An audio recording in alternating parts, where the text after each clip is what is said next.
আল্লাহর নবী বলেন, মান জাআলাল কুরআনা আমামাহু কাদাহু ইলাল জান্নাহ।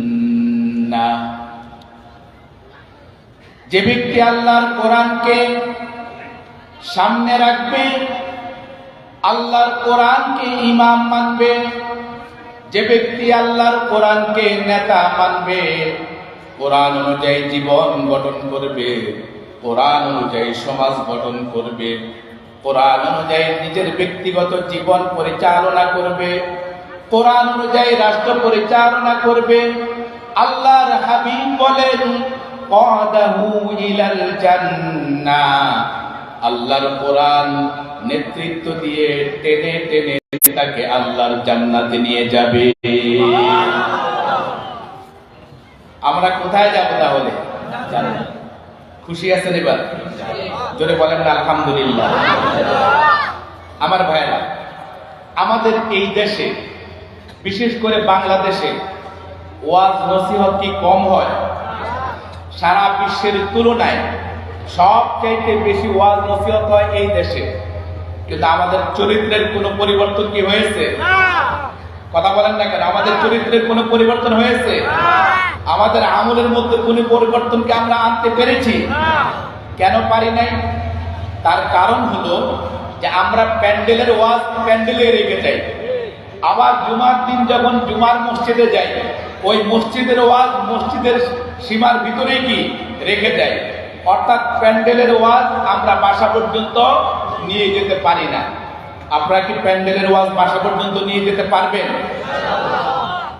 দেখা যাবে। তবে তার আগে একটা ঘটনা শুনুন। দাদা আর নাতি জন্য তো বেশি দূরে যাওয়ার দরকার নাই, পাশেই আছে খাল। চিনেন তো আপনারা? তো ওই খালের যত নিচে নামে তত পানি বাড়তে থাকে। দাদা সামনে, নাতি পিছনে। মনোযোগ আছে আপনাদের? দাদা সামনে, নাতি পিছনে।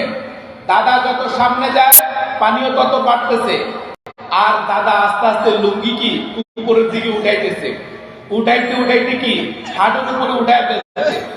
পিছন থেকে নাতি বলতেছে, দাদা মাত্রই তো ওয়াজ শুনে আসলাম যে হাঁটুর উপরে যদি কাপড় উঠে যায় তাহলে কবিরা গুনাহ হবে, আপনি এই কাজটা কেন করতেছেন?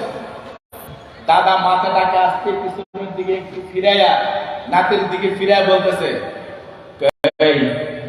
বেটা বেশি পেট পেট করো না, বুজুর্গ এই ওয়াজ আজকে 30 বছর যাবত শুনতেছি, কখনো খালের এই পাড়ের ওয়াজ আমি ওই পাড়ে নেই। কথা বুঝতে পারছেন?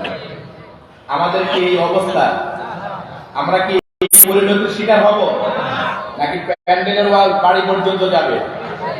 প্যান্ডেলের ওয়াজ কার বাড়ি পর্যন্ত যাবে না, তারা একটু হাত দেখি যাবে। আলহামদুলিল্লাহ, আল্লাহ কবুল করে বলে আমিন। আমার বন্ধুগণ, আমরা আজকে যারা এখানে একত্রিত হয়েছি, আমরা সকলেই কি একই দলের কর্মী? কথা বলেন, সবাইকে আমরা একদল করি না। বিভিন্ন দলের কর্মী আছে, বিভিন্ন দলের সাপোর্টার এখানে আছে। আমরা কি একই মায়ের সন্তান? আমরা কি একই পীরের মুরিদ? আমরা কি একই ঘর থেকে এসেছি? না। বিভিন্ন দলে উপদলে আমরা বিভক্ত, কিন্তু আমাদের সকলের টার্গেট একটা, আমরা সবাই জান্নাতে যেতে চাই। কথা বলেন ঠিক কিনা?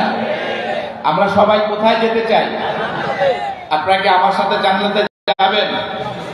আমরা আলোচনার মাধ্যমে জান্নাতটা ঘুরে আসবো। ওই জান্নাত থেকে আপনারা যাবেন? আমার সাথে থাকবেন শেষ পর্যন্ত? কারা কারা থাকবেন না তারা হাত উঠান তো দেখি। আপনি থাকবেন না? কাজ থাকলে যাইতে পারে, অসুবিধা নেই। আমার মনে উনি বুঝে নেই অবস্থা। দেখছেন, এই যুগেও যদি এরকম ব্যবস্থা মানুষ পাওয়া যায়, তা আমরা মুসলমান না মারি খাবো না, মারি খাবো।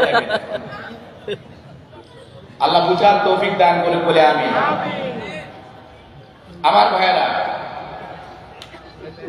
আল্লাহ পাক রব্বুল আলামিন বলেন, ওয়ালিমান খাফা মাকামা রাব্বিহি জান্নাতান।